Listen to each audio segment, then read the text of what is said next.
Oy, maayong adlaw mga kaigsunan ko. Lahi na itong stepping ron kay medyo kuan ni mga economic style na to ron. Anyway, naay nang utana sa ko, Sarge. Sa increase inyo dia, sabi increase ya wa. Wa mo misweldo.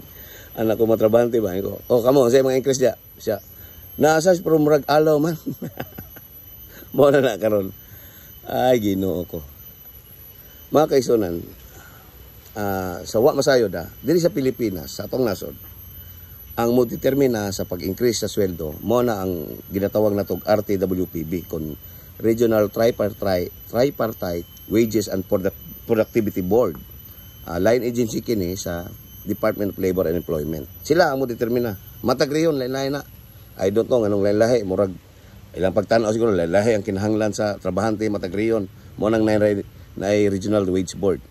Pananglitan din ni sa Region 11, ang gihatag na increase diri is approved increase is 38 pesos.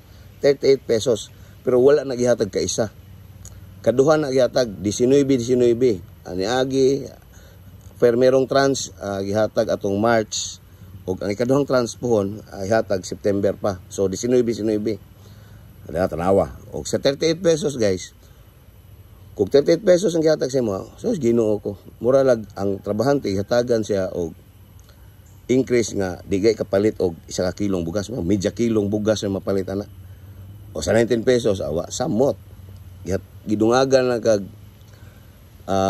isa ka pritihan sa jeep ang imong adlaw. So wala gyud di gyud makasarang increase, no? Ambot na asa gatuon ni economics ning mga taga RTWPB nganong di man sila ka sabot sa atong nasod sa pagkakaroon biya wa biyay undang ang pagsaka sa mga presyo. Presyo sa mga palaliton, presyo sa produktong petrolyo na kanunay increase. So mo nang di ta matingala og nganong taas ang ihap sa mga Pilipino kasi nate og kalisod. Tanawa mo guys, subay sa mga statistics sa mga pagtuon ana sa 1,200 ang ginaingon na living wage but pasabot 1,200 pa kinahanglan aron mabuhi ang pamilya sa katrabahante.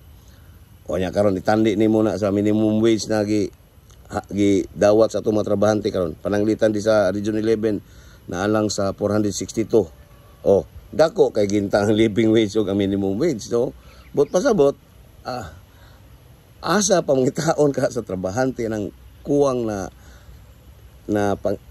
panginahanglan niya, di ba? Ilalom sa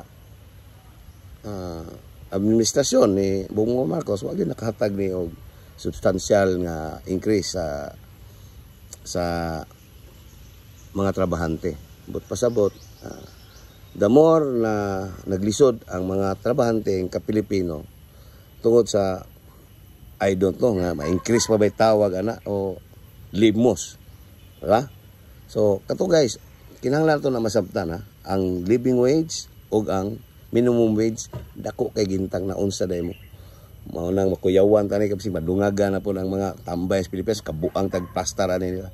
So mga kaigsuonan, ang hinaot ako sa ugma pohon, pinaagi sa atong panaghiyo sa makaangkon kita sa katilingban nga adunay kasing-kasing na mutagad sa mga yangungo sa trabahanteng Pilipino.